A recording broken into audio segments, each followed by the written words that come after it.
City of Los Angeles Health Commission meeting to order. May we please have the roll call?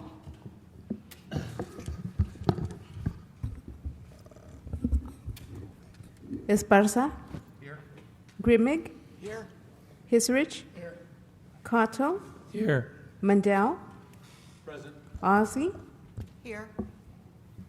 Sharp. Presente. Vic. Here. 9 members present and a quorum. Thank you. Madam President, I'd just like to welcome both members of the audience who've joined us at this commission. Thank you for taking time out of your evening, as well as to extend a welcome to 2 new commissioners who've taken time out of their busy lives to join us. And I think it'd be appropriate, Madam President, if you would indulge us, to have each of the new commissioners introduce themselves to ourselves and our city stakeholders who dutifully joined us, as well as the audience. Maybe a couple sentences on your background and interest in being part of the commission so folks can know how to lean on you for expertise and other support. Perfect. Hi, I'm Shamika Asi. By profession, I'm a registered nurse. Functionally, I work with LA County Department of Public Health as an emergency preparedness public health nurse. I've served the community of Watts in South LA for over 10 years. I'm also a CERT instructor. Community Emergency Response Team is what CERT stands for. And I'm also a program manager for the Watts CERT program, which is a new program that was implemented in March of this year. I also serve as a volunteer with the American Red Cross as a community ambassador, serving the Watts, Willowbrook, West Athens, Westmont, and historic South Central portion of Los Angeles. And those are just a few of my things that I enjoy doing. I'm also very active in my union. I am on the steering committee for the Nurse Alliance of California, and I'm also on the bargaining committee for our registered nurses of Los Angeles County. Thank you, Commissioner Ozzie. I am Matt Grimig. For the past 13 years, my profession has been in the healthcare industry, more on the business side, working in pharmaceuticals as well as genetics for the past 4 years. So I've been repping products for certain companies in those areas. I also sit on the board at a local downtown clinic. So I have a lot of interest in healthcare in our city and helping expand coverage for folks. That's it. Welcome. And thank you. Thank you. Both. Now we have approval of the minutes from September 11th, 2017. So moved. Seconded. All right. Do we have to do that? Any corrections? Ask for corrections. Any corrections or discussion? Okay, let's go for a vote. I think you knew about All in favor to approve the minutes from September 11th? Aye. Aye. Any opposition? Abstentions? All right, we have approved minutes. Thank you. Is there anyone from the neighborhood council that needs to make comments at this time? Okay. There is no public comment for item number 1. So our first item on the agenda is discussion and/or action and presentation by Uduak Joe Intuk, who is the Petroleum Administrator of the Office of Petroleum and Natural Gas. And this is relative to the hydrocarbons extraction health impact study. There we go. Good evening, Health Commission. Thank you for having me this evening. I appreciate the generous opportunity to present before you. And I did communicate with President Vic that I'd like to request a postponement of the item to next month's agenda. And I can give you a little background. On June 30th of this year, the City Council passed a motion directing my office to do a health and setback study about oil and gas wells in the City of Los Angeles. And I've been working with multiple agencies, California Department of Oil and Gas and Geothermal Resources, as far as getting well data, working with the LA County Department of Public Health, and they're working on, or they have already been working on what's called an interim health guidance on oil and gas wells in urban communities. And they're actually going to be coming out with that next week. And I was hoping to have them as a joint presenter before the commission. It's unique in the city that we have a health commission. There's not really another opportunity for neighborhood councils, for the public, for key stakeholders to have an opportunity to put input on issues that they would like to be considered in the study. And my goal was to have a public forum where members of the community could have input. And so I think it's best if we can do it next month.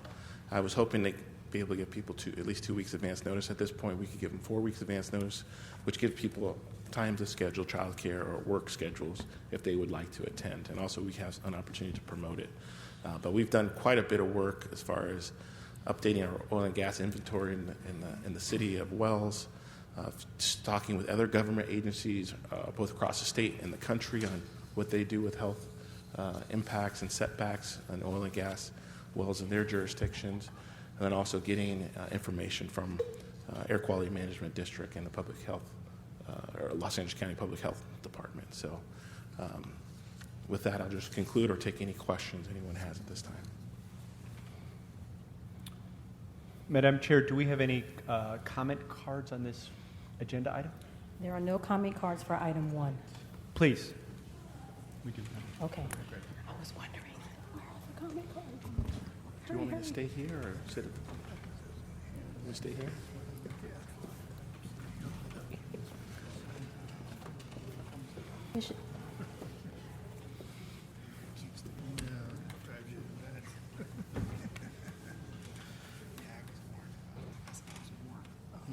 In the meantime, are there any questions from the commissioners on this item while we wait for the comment cards? Yes, Commissioner Kato. You said you wanted like public input. Are you doing your outreach through the neighborhood councils or? Some neighborhood councils have reached out, some community groups have reached out, some industry stakeholders have reached out, but I wanted to make sure that we had an opportunity that was a public forum that people could give input. And so one of the things I would have liked to have done was notify the neighborhood councils ahead of time that we're having this opportunity, which was not, I wasn't able to do. Okay. Okay, so we'll go to public comment for item 1. Nikki Wong. My name is Nikki Wong. I'm the lead community organizer in South LA with Redeemer Community Partnership. I have a background in public health and in chemistry, and I have a copy of this literature review on setback distances from oil and gas development sites and its impact on human health and safety that I'd like to share with you all.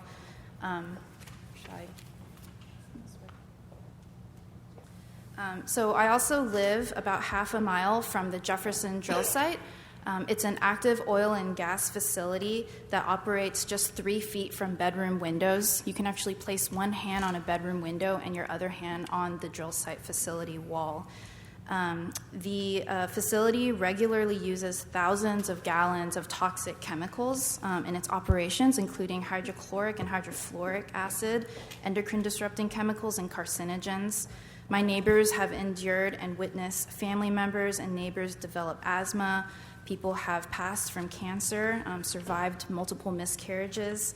Neighborhood drilling is of great concern in LA, particularly because of its extremely close proximity to dense populations. And the report before you is a literature review that summarizes the existing scientific studies that have considered health and quality of life impacts relative to oil and gas development proximate to residences.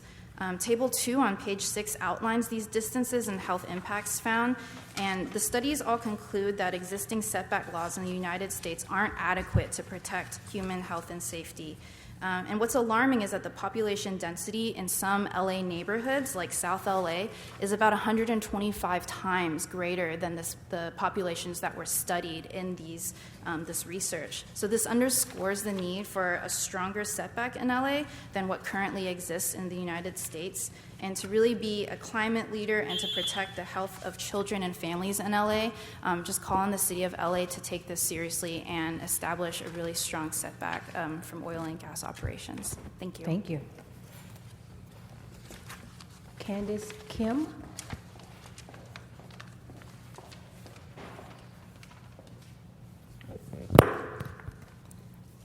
Good afternoon. My name is Candice Kim, and I am the campaign director of the Climate Law Institute of the Center for Biological Diversity.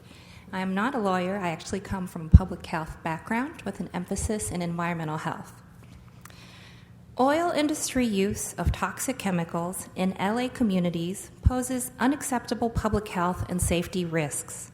Neighborhood oil drilling is dependent on injection of large volumes of toxic chemicals, toxics such as formaldehyde, hydrochloric acid, hydrofluoric acid, methanol, naphthalene, and xylenes are used in large volumes. And these toxics have known health risks, ranging from short-term airway irritation to long-term irreversible impacts such as cancer. And a key concern about oil and gas drill sites in LA is that they operate in densely populated areas, in residential areas, at drill sites that share fence lines with homes, and in close proximity to sensitive receptor sites such as schools and healthcare facilities.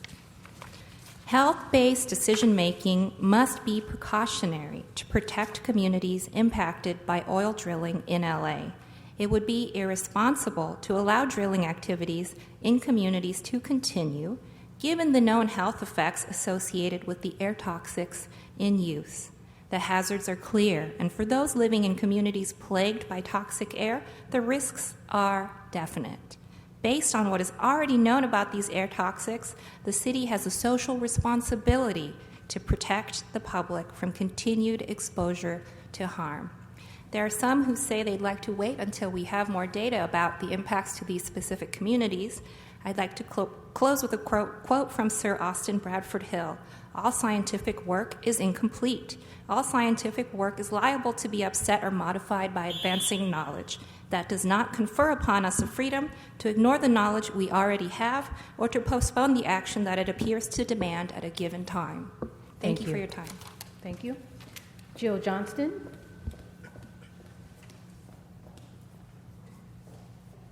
Good evening, everyone. My name is Dr. Jill Johnston. I'm an assistant professor of preventive medicine at the University of Southern California.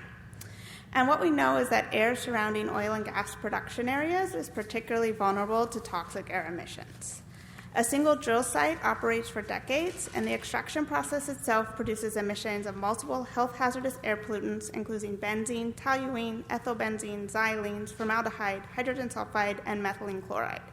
These chemicals can migrate off-site due to fugitive emissions, spills, leaks, or accidents, and have been shown to be higher near drill sites compared to other areas.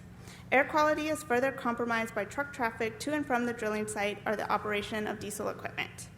Exposure to these air pollutants have been shown to be higher in areas near drilling sites.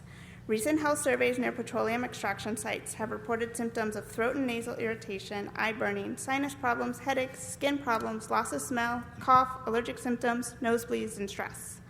Other scientific studies have shown neurological symptoms, kidney damage, and thyroid problems among residents living in oil extraction regions when compared to those living farther away.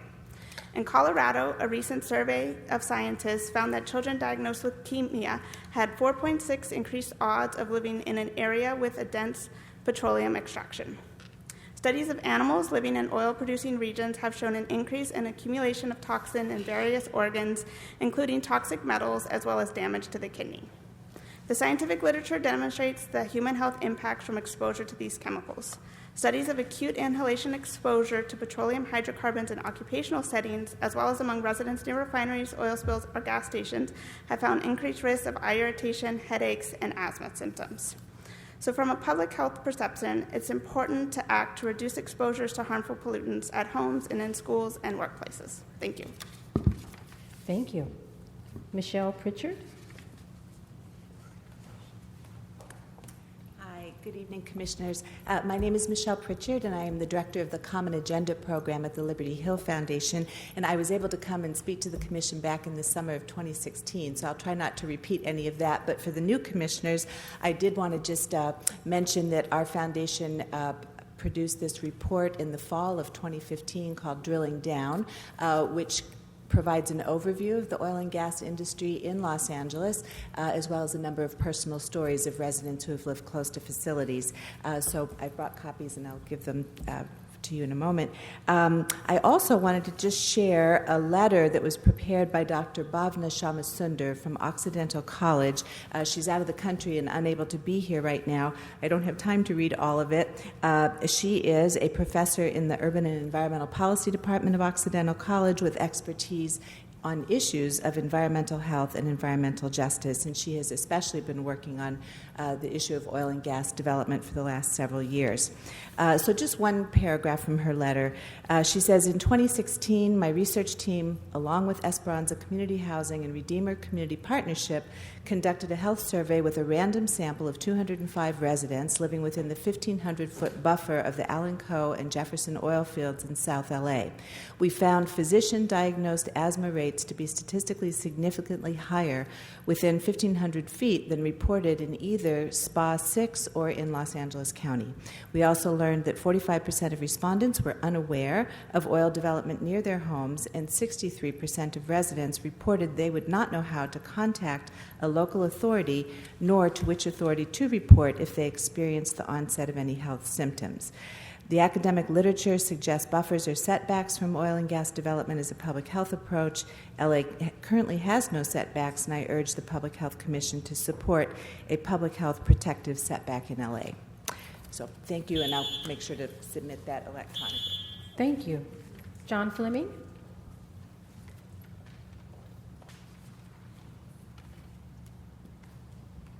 Hello, I'm Dr. John Fleming, a staff scientist with the Center for Biological Diversity, and I'm here to comment on some of the chemicals used at drilling sites in Los Angeles.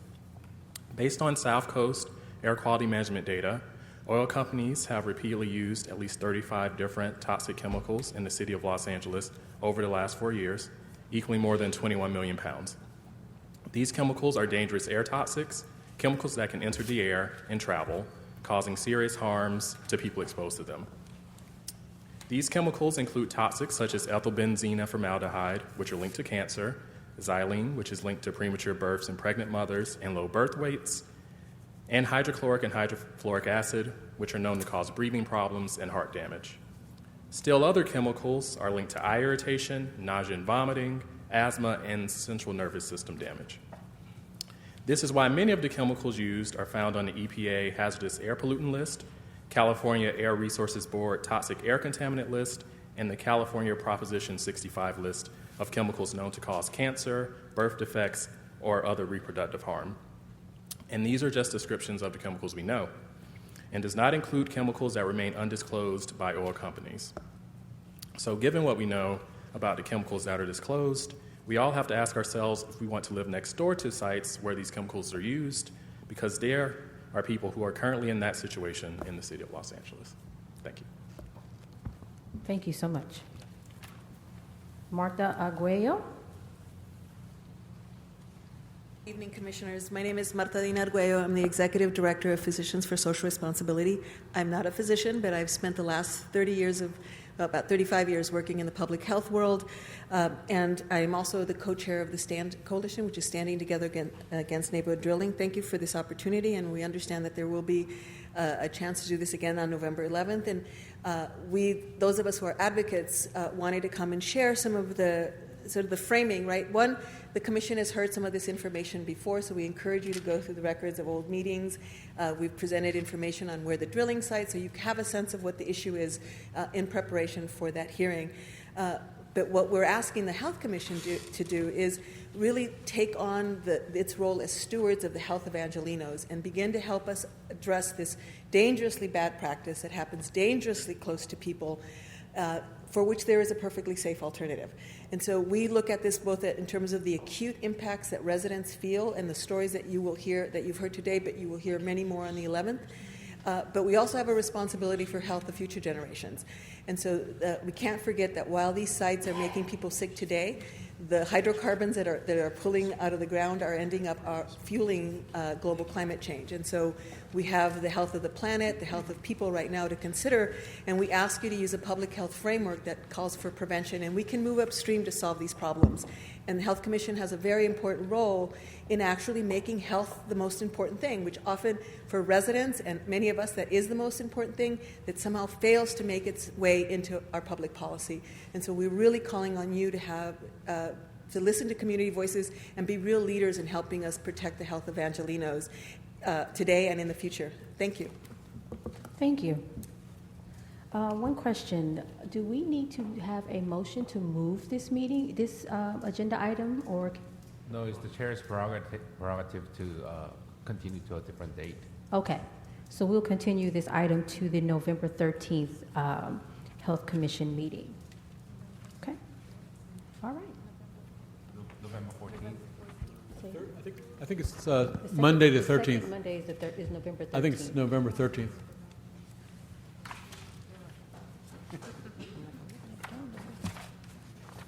Right? Okay. Thank you. All right. Item number. There's no speaker card on item 1. I don't have an item 1 speaker card.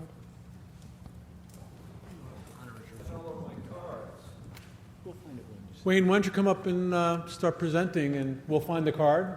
If not, that's all. Jesus.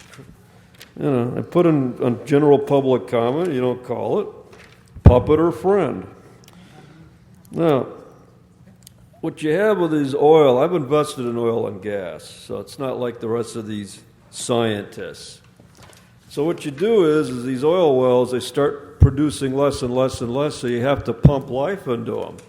And that's where you inject more and more chemicals to get the flow up. All of your oil investments are put in LLCs and corporations and limited liability partnerships and offshore trusts. So they can just go ahead and poison the community, and nobody can ever sue for a goddamn dime of money. Is that in your report? See, the guy don't have a report. Last year we started work on this. Last year we were in the Holman Church. Last year we were going to, within 3-4 months, they were going to have a proposition to set up a minimum buffer somewhere around 1,500 feet from residential. Where is it? Where is it? You guys don't do shit for the community. You don't do anything. You guys just meet, you twiddle your thumbs. You twiddle your thumbs. Meanwhile, these lobbyists from all these oil and petrol people are upstairs on the 4th floor paying the councilman to keep the lid on this. So, I mean, what are you guys doing? Where's the report? Where's the setback? Why are people reaching out their hand and touching an oil well? Why are people living on top of oil wells? We don't have a set aside on statute in this city. It just shows you how corrupt this city is. And, you start with this meeting, can't even call speaker card. And you're going to have this guy come up here and do some kind of report. See, you're full of shit. You give these people false hope. So until you take action, you're going to keep poisoning these people. That's what you're doing. And personally, I don't think you give a goddamn. Thank you. Okay. Mr. Spindler, would you like to make your general public comment at this time? Part of the reason, I bring a puppet to a meeting is because I'm looking at puppets. That's all I see. Before you were here, you had the PLUM, the Planning and Land Use Committee. See, everything that happens in the city happens on the 4th floor. 4th floor is where your council offices are.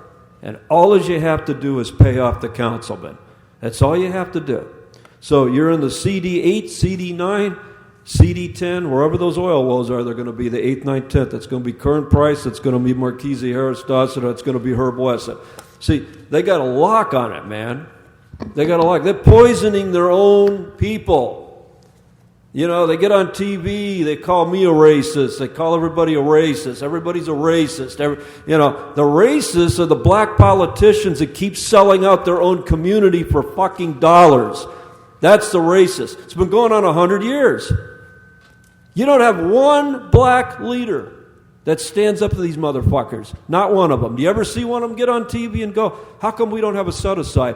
Why are people houses on top of oil wells where we know they're killing these people? Because if they said that, they'd get sued for unlimited liability. The city gets sued. So their attorneys, white, tell them, you got to keep your mouth shut. I know we're going and poisoning your people, but don't worry about it because we're going to pay your campaign donations and we're going to send you on a trip to go study the issue, and they get these paid vacations. Look up Curran D. Price.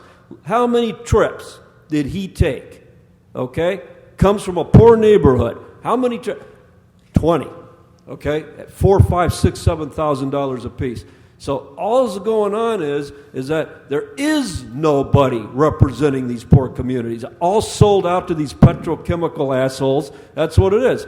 See, that's why. Don't give them false hope. Tell them the truth. Thank you. Now moving on to item number 2, public comment. Adam Cohen.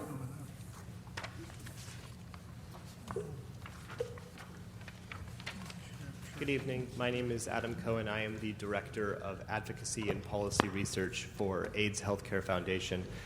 For the 2 new commissioners, AHF is the largest global HIV nonprofit. We operate in 39 countries and have over 800,000 patients receiving free or low-cost care.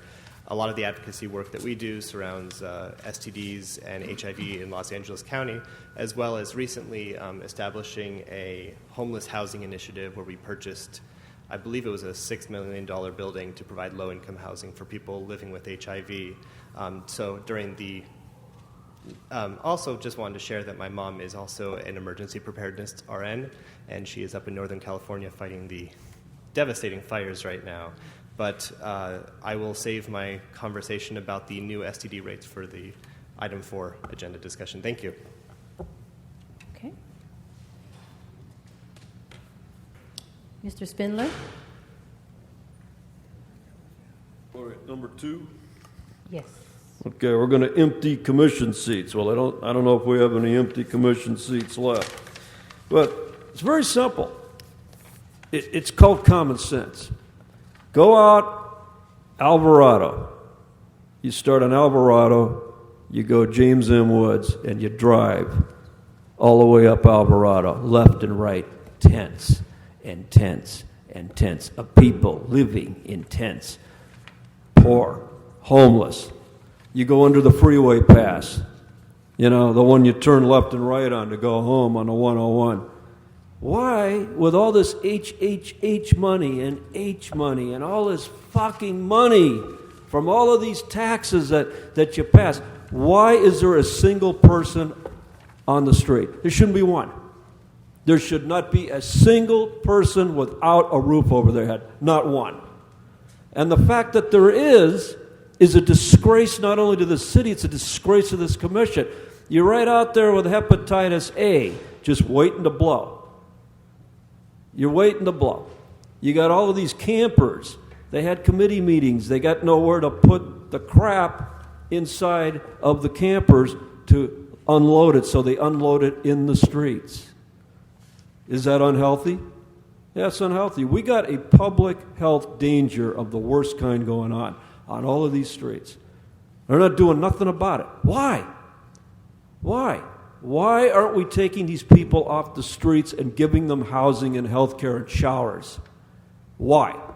What are we doing here? You're worried about empty seats? What are we doing with all this money? You pass the taxes. Everybody's getting the property tax bills. Take a look at it. Is it less? No, it's more. The voters told us to spend the money on the home. You're not spending it on nothing. You're going to spend it on building more buildings and giving it to middle-class assholes for housing instead of the people that need it the most. Thank you.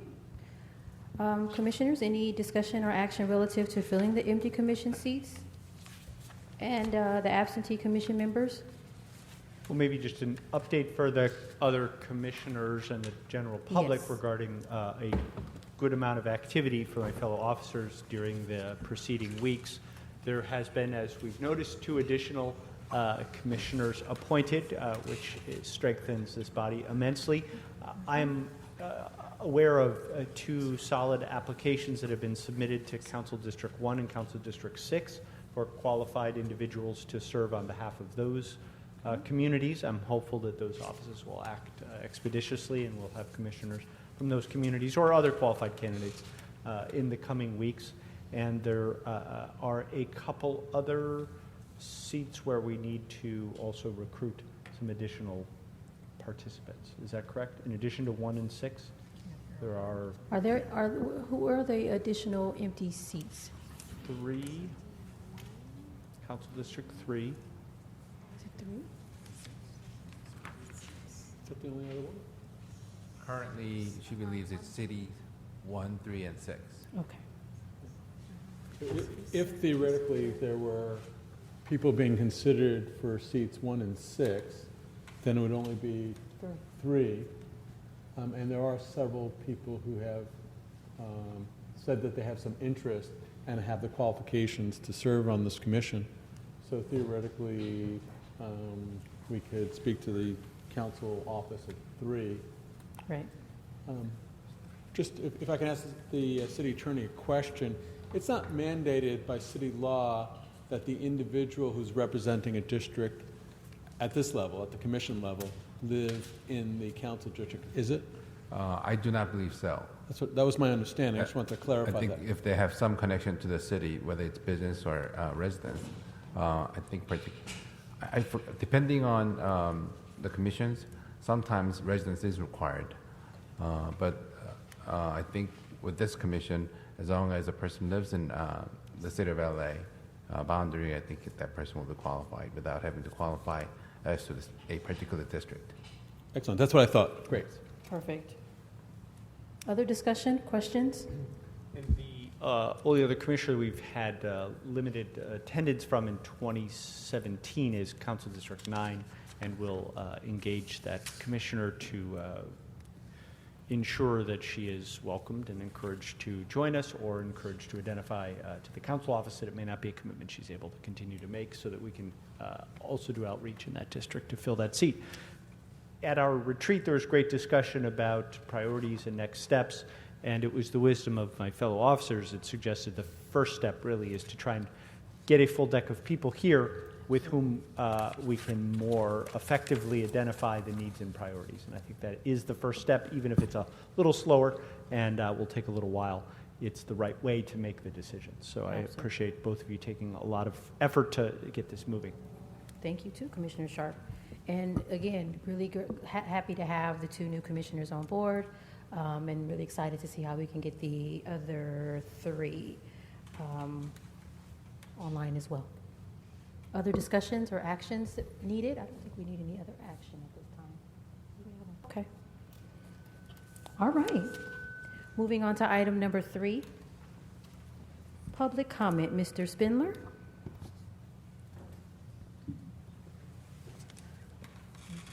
Okay, my colleague will take it over. Yes, thank you so much. Relative to public comment, so the reason I'm talking is because I'm the reason why number 3 is on the agenda. Sharp and Mandel want to stop the puppet from attending the meeting and speaking more than 1 fucking minute for the whole meeting. Yes, I know. But remember, it's like Jefferson said, the way to speech is more speech, not less. Yes, that's right. No, that was Oliver Wendell Holmes, dumbass. I'm sorry, yes, Justice Oliver Wendell Holmes. Thank you very much, yes. Clear and present danger, Supreme Court, yes. So, every meeting I go to, and my friend here, we go to the neighborhood council in Palms. They were proposing the same shit, yes, but we stopped it. The Public Works Commission, they tried to do the same thing, and again we defeated it, yes. So what they like to do is you get a little set of babies and you put them in their little cribs. It's called a horseshoe, see? The reason it's called a horseshoe is because everything that goes on is horse shit. So you have a horseshoe. Now, you get the F word and other words used. Now you don't like it, so the babies want to limit the content of your speech. But you can't do that, right, Madam City Attorney? No, you can't do that. So you want to limit the time. But you look in the room, nobody else is here. So if you do it, it's like a tree falling down in the forest. Nobody hears it, so did it really fall? Yes. It's a bad idea. Thank you. Commissioners, any discussion or action relative to public comment protocol? We had some previous discussions about how this should happen. We have two new commissioners. Can we give an overview? Why do they call you Professor? Commissioner. Professor. It is, for those listening on the World Wide Web, I'm not a professor, an instructor at UCLA Extension, not a professor. The briefest of background is, I think, simply that in the previous meeting, we had an agenda item for discussion of a public comment protocol, and were reminded that we had not properly agendized it as discussion and or action. And so we were unable to take action at the September meeting. The specific proposal that I brought forward, I think, was effectively modified by City Attorney had advised us to try and adopt, or not to try, to adopt to conform the protocol that provides the chair prerogative regarding the duration and manner of how public comment is situated in the agenda in alignment with the current city council procedures, which are reviewed on an annual basis or some set interval for conformity with Brown Act and or subsequent court rulings. And I thought that was helpful guidance to us, and that's just to bring all of you who weren't here in September up to speed regarding the background on this item. If I can correct recollection of some of the members, and for the new members, it'll be the first time that you'll be hearing about what my recommendation was. And my recommendation is that this commission adopt the same or similar rule as the city council standing committees have. And our office routinely review those policies to make sure that we are in conformity, those policies are in conformity with the Brown Act requirements. Currently, there are two separate rules that govern the city council meetings, and one is the city council meeting that's held in this chamber. However, and then that is very restrictive in terms of allotted time to the public. And my recommendation is not to adopt the rules that's governing the general city council meeting, but instead follow the meeting procedures for the standing committees, because standing committees usually meet only once a month, so it is a little bit more lenient toward the public in giving a little bit more time, in contrast to the city council's general meeting, which is held 3 times a week, and therefore it's less forgiving in terms of giving public more time. So currently under Rule 62 of the City Council rule, for the agenda items, if a speaker is speaking on just one item, then that person is entitled to speak for 1 minute. However, if that person is choosing to speak on more than one agendized item, then that person will be speaking in an item that is called multiple agenda item, and then that person will be able to speak for up to 2 minutes for all the things that he wants to address in terms of multiple agenda items. So that's for the agenda items. And for the non-agenda items, the standing committees allow the total of 8 minutes for the entire meeting, with 1 minute per person limitation. However, some of the commissions actually adopted a little bit more lenient process. For example, Commission on Disability allows a person to speak up to 2 minutes per item, with a total limitation of 5 minutes per meeting. So those are the examples that I'd like to share with you. And however it is that you want to decide, I think is something that can be easily framed by this commission. Any discussion? Can I ask a clarifying question? Go ahead. Yes. Others first. No, I just want to know, are these options documented somewhere so that we can study them as a commission and see what is best for the public and for the work of the commission? These are in the city council rules. I did not prepare multiple copies of them, and As for the example that I gave with respect to the Commission on Disability, I do have their own rule or notification in their agenda printed, but I only have one set of copy. Can we do that right now? I'm not asking you to produce it at this moment, but I think it would be best if we have a document to review. Unless we were going to decide and vote on something today, in which case, okay. Then we'd rather you look at it and spend more time to review it. I think one of the issues that we came up with is that the individuals who unfortunately have left the commission, the overwhelming majority, if not unanimity, of these individuals, the reason they left was because they felt that the meetings were being hijacked and or distracted from our mission as charted, and that if there was a little bit more balance in the way public comment was done, that would not happen, and until that would happen. So that's the reason we've agendized that to be discussed. Right. In two prior meetings, it was discussed that we should be in conformity with the city council itself, the rationale behind that being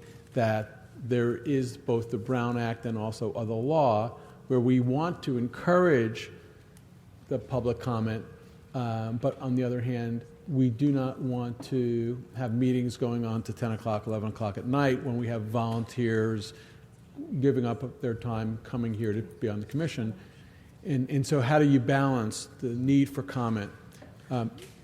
If you look at the time since this commission was created, for the most part, there have been a handful of individuals who regularly do give public comment. But in this great city, there are very few other people that come here, and those other people have no problem getting their points across in a very short period of time, a minute, 2 minutes, for example. And so limiting speech isn't limiting the speech of individuals. It would be mostly to balance our time so that we can have a worthwhile commission and have the members of this commission feel comfortable that their time is going to be wisely spent. Thank you for that clarification. Any further discussion? Commissioner Shaw? Just a clarifying question of our city attorney representative, Mr. Lee. Thank you for that helpful overview. For the chair to be empowered to manage comment that is not pertaining to a specific agenda item, is it necessary to adopt a policy and therefore print on the bottom of each agenda that the commission will take comments regarding matters under its jurisdiction? Is that sentence something we have to adopt as a policy to enable the chair to use discretion on the rare occasion in which there are comments that are not applicable to the discussion item? Well, the chair has its inherent power to control the meeting, so it doesn't really have to be stated. However, what the Brown Act requires are the two things. One is the public comment on the items that are not on the agenda, so the public can address anything that is under the jurisdiction of the commission. And the second one is on the specific agendized items, and when a person is speaking about the things that are not germane to the specific item that is agendized, and that person can be ruled out of order. Okay. So the chair can terminate that person's public comments unless that person can make that comment relevant to the specific item. Okay. Any other discussion? So my recommendation, having brought this forward multiple times over the years, I appreciate everyone tolerating this as a regular topic. My recommendation would be that the commission adopt procedures to permit individuals to address the commission for 2 minutes per agenda item for a total of 5 minutes per meeting, I think is the city council committee policy that you described earlier, and I'd encourage us to adopt that as opposed to the full city council policy, which would be 1 minute per agenda item. Right. The 2 minutes per item with the 5 minutes total is something that is frequently utilized by the city commissions, and that is actually a little bit more generous than the city standing committees are actually utilizing right now. You could be more generous than the standing committees, but you cannot be more restrictive.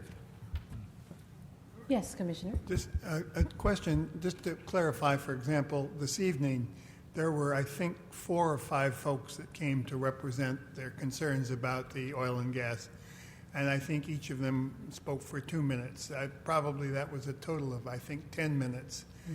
Now, if we said 5 minutes total, is that per person or per group representing an issue? That would be per person per meeting. So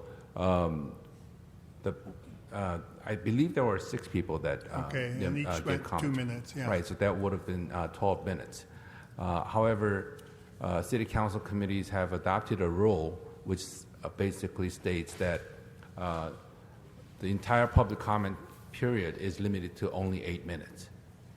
I have not seen that in other commissions. But that would have limited the folks this evening then coming to represent that concern. That is something that you as a commission can decide to allow or not to allow by limiting some time for the general public to address in terms of the total speaking time. So, for example, if you were to adopt a similar approach as the standing committees, then only 4 people would have been able to speak for a total of 8 minutes. Question? Commissioner Kato? Yes. Is this going to have to go into the bylaws, or no? It's just okay. It's just a resolution. Now, can the president, at her discretion, let's say next month there's going to be a public forum. There might be 30 people here. Right. And if you give 2 minutes each, that's an hour. But if you limit it to 8 minutes, I don't think it's fair to the 30 people that have come citywide. Absolutely. Can the president, at her discretion, say, okay, I have 30 people that want to speak, and I'd like to give a chance to everybody. Let's limit it to 1 minute per person at that time? Yes, the chair has that prerogative. Okay. The Brown Act does allow that. Perfect. Perfect. Though I don't think in all our prior meetings where we've had discussions that we've ever really discussed limiting the total amount of speech. It was more of limiting individuals to, say, 5 minutes in an entire meeting or 2 minutes at an agenda item. So at each of the individual meetings that we've had, when there has been an enthusiastic outpouring of people speaking, for the most part, it has been directly related to environmental impact and health. And that gets a significant turnout. And so just like today, everybody got 2 minutes. And I think we learned from all those individuals, and they spoke and articulated their message nicely within the 2 minute frame. So I don't think that in any of our prior conversations or discussions we've ever discussed limiting the total number of people talking, though clearly we have that ability to do that as per the city rules. I would, did you make Okay, can I ask one more question for clarification? Okay, 2 minutes, 5 minutes total, meaning that if there's 4 agenda items, the person will get 2 minutes for each agenda item? No, they can 5 only- minutes for all 4. So it sounds like, from my understanding, that they could only potentially speak for 2 agenda items, right? They would only have total of 5 minutes. So that would be 2 agenda items and potentially the general public comment that happens at the beginning of the meeting, correct? Correct. It'll be actually 3. 3? Yes, So- because there'll be 2, and 1. So that fifth, okay. Okay. So in the unlikely but exciting event that we would have 30 different speakers from the public here, we'll defer to the chair to best manage the considerations around ensuring that each of those folks who took time out of their life to be here are heard and that we benefit from that alongside the considerations around. And not only that, the chair, I wish we had that many audience, people trying to participate in this commission. But if that were the case, and for example, if there are two opposing sides with 30 people each, the chair can actually exercise a prerogative and say, each side is going to have 15 minutes each. And they can select 15 people to speak for each side, because the balancing act is that the commission has to do its work. I'm sure that we want to hear from the public, but you also have to have time to conduct the meeting itself. Right. So I'd like to move that the commission adopt a public comment protocol in line with Council Rule 61, I believe. 62. And that we afford members of the public 2 minutes to speak per item and 5 minutes per individual per evening, and we direct the chair to use her prerogative regarding managing unusual circumstances with larger numbers. That is a slightly modified version of Rule 62, but that is fine. Which part is modified? The 62 has a total limitation of 8 minutes, and this commission would not have that 8-minute limitation. Okay. So looking for a second. I'll second. Second. Thank you, Commissioner All Cox. right. Great. Further discussion? All right, let's call for a vote. All for, say aye. Aye. Any opposition? Anyone abstaining? Okay, we have a public comment protocol for the Health Commission. Thank you. Item number 4, items for future discussion. I will take public comment from Mr. Adam Cohen. Hello again. My name is Adam Cohen. I'm the Director of Advocacy and Policy Research for AIDS Healthcare Foundation. On September 20th, I sent an email to the Commission President, Vic, regarding the hepatitis A outbreak that occurred in San Diego and Los Angeles. And just to give you a quick update, the LA County Board of Supervisors did issue a motion to conduct a survey of homeless encampments to determine whether there are adequate toilet and hand washing facilities, which of course there are not because there's a hepatitis A outbreak. But in addition to hepatitis A, the CDC just released its 2016 STD report, and not surprising, but still always disconcerting, Los Angeles County reported the highest number of cases of chlamydia, gonorrhea, and syphilis compared to every other county in the United States. Just to give you some quick figures, 59,000 cases of chlamydia, 22,000 cases of gonorrhea, and 1,800 cases of syphilis. And to give you some context, it's about a 20% increase from 5 years ago of chlamydia, a 100% increase for gonorrhea from 5 years ago, and a 100% increase of syphilis from 5 years ago. So the rates are only going up, which means my goal of working myself out of the job isn't going so well. But I hope that the Health Commission takes advantage of the opportunity to address these epidemics that are occurring locally and throughout the United States, particularly about the very time-sensitive hepatitis A outbreak. I think there's opportunity for the Health Commission to address this issue just as much as the LA County Board of Supervisors, who won't be dealing with this probably for another month or two, and time is of the essence as people are dying as a result. But I do want to welcome the 2 health commissioners. I do look forward to adding the final 3 to make this a full 15. But thank you so much. Thank you. And Mr. Spindler.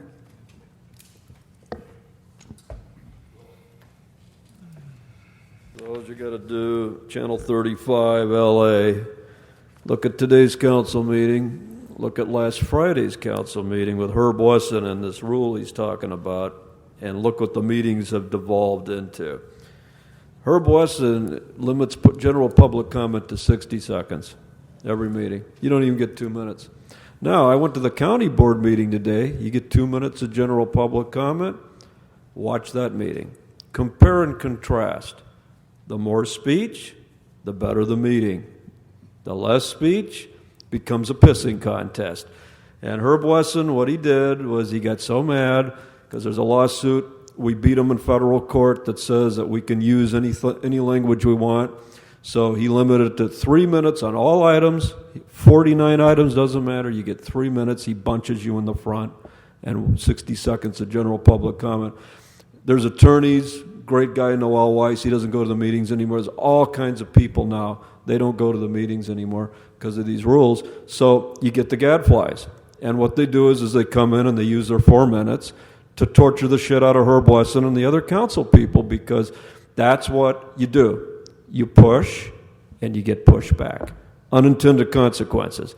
That's why I bring this puppet in. So what you just voted is going to be the disillusion, because next time, we'll bring a couple of our regulars, we'll come in here, we'll get our bunched minutes, and you thought it's going to fly, you know what I mean?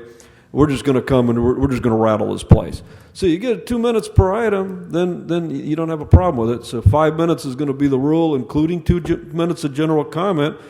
You go to the Disability Commission, it's just a free for all now, absolute chaos. It's because grown-ups are like little babies and they can't take the language. So that's unfortunate, but you know what? It's called the First Amendment, comes with the job. They get taken.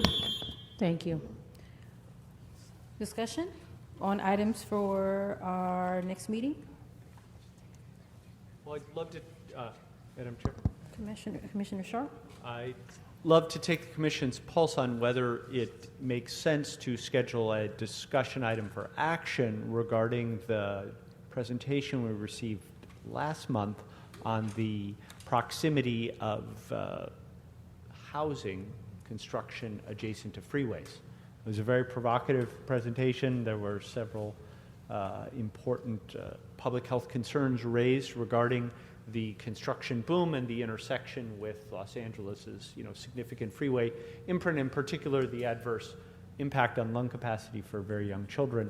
And more than anything, I would like to hear from others as to whether it's probable that we would formulate a useful recommendation that could be incorporated alongside City Council's action to develop a policy on this, or whether it's too difficult, too complex, improbable, et cetera. So I'm curious whether others think that's a good use of our time in the November meeting to try and deliberate. I would think it would be, but I think to have the conversation, it would be imperative to have an understanding of the property rights of landowners who own property within 1,500 feet, and what options the city would have for current property owners versus potential property owners in the future. And we just need that information. Clearly, there are risks to live within 1,500 feet of a major freeway. Absolutely. The other thing that we talked about a little tiny bit, or we learned about, was there have been proposals to potentially cover freeways with parkland, which have been discussed. If we could potentially have an individual present any data or any studies that have already been done, because they might exist. Because before we would vote on something, one would want to have that kind of information as well. Okay. And the last point would be regards to the conversations and the public comment that we had today in regards to living within 1,500 feet of oil wells, is, the reality of it is chemicals, whether they're spewed from automobiles or trucks or from drilling sites, are clearly having an impact both on the respiratory systems of children and adults, but potentially also carcinogenesis and or fetal wastage. If we were going to make a recommendation, it might be wise to package them together so that it would be 1,500 feet or 1,000 feet or 500 feet or different recommendations, depending on what we recommend, for all such areas. And so, not to say that we shouldn't have a potential action item at the next meeting, but being that there's going to be a presentation or public hearing in regards to that we do the public hearing on the oil extraction as item number 1, and the discussion on highways, et cetera, be the last one on the agenda. Does that make sense? Sure. Others? Other discussion for future meeting items? Not necessarily next month, but future. Yeah, I like to, have the county, someone from the county health department come and talk about the sobering centers. I guess the official name is counseling assessment centers. There's only one, and I know Supervisor Kuehl was looking to open the second one out on the west side. Okay. But to get a little bit more information, we had discussed this, I think, last year in our recommendations to help reduce costs, the bureaucracy as well. But since that's a county endeavor, that's going to be taking place in the city of Los Angeles. If we can get a presentation. Perfect. Other ideas? Commissioner Grimmig? I think you have a question. Matt, did you have a suggestion? I was just curious, his point earlier about the homeless problem and health problem. I don't know if you guys have had discussions about that or people who've come in to discuss those issues. You have? We have, but it's unfortunately, our city is the largest homeless population in America of any city, and clearly there are health issues that have to be addressed, so we should keep on addressing it. Yeah. I wonder if it's worth it to talk a little bit about the intersection between that and the Hep A that Adam mentioned. Correct. I think that's a good idea. The other thing that we've talked about previously, and I think we should get more information on, is access to emergency care, both in certain regions or throughout the city itself. What kind of delays we're seeing in the emergency rooms, and then also from the EMS to see if they have the resources that they believe they need.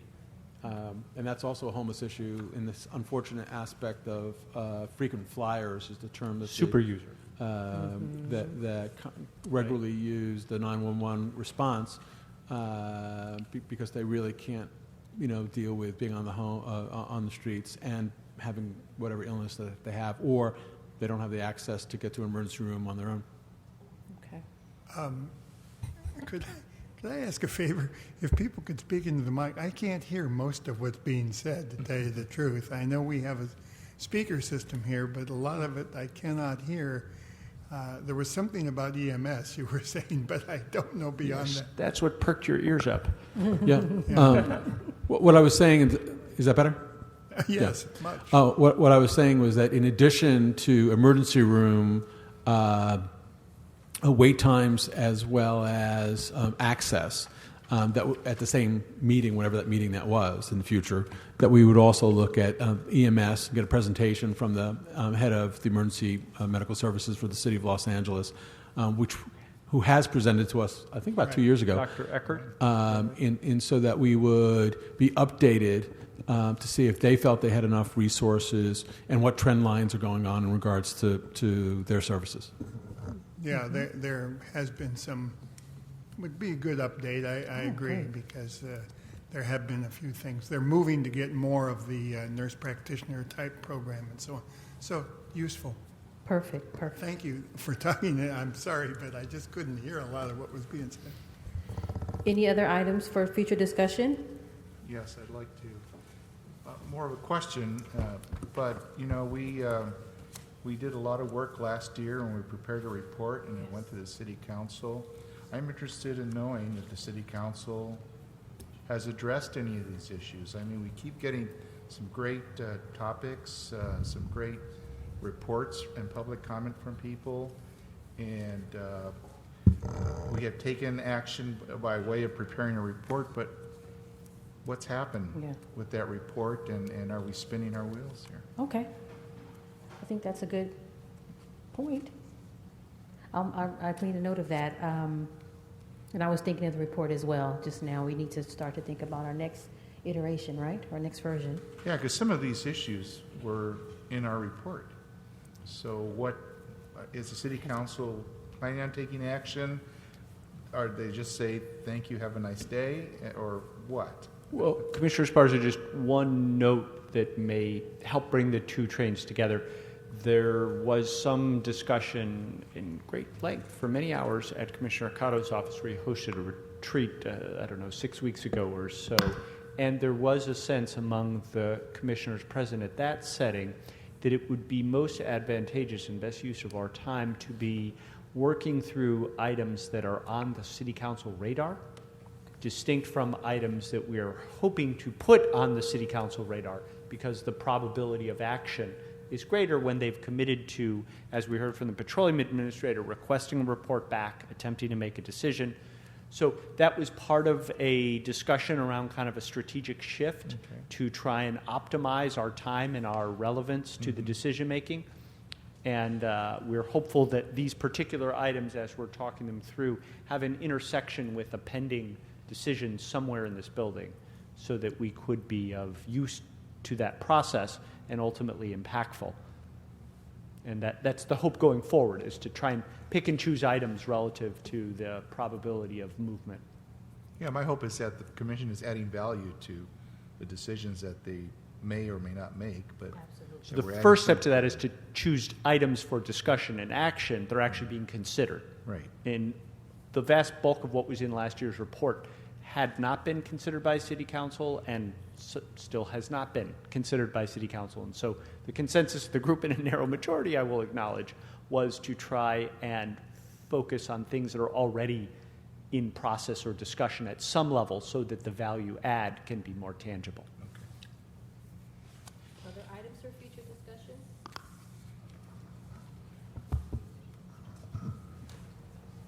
No? Okay. Then our meeting. Oh, yes. And please feel free to email me if there's anything that comes to mind, after we leave here. I'm open to that. We communicate. So I'm definitely open to taking any other suggestions. Okay? And with that, we are adjourned. Thank you. Thank you.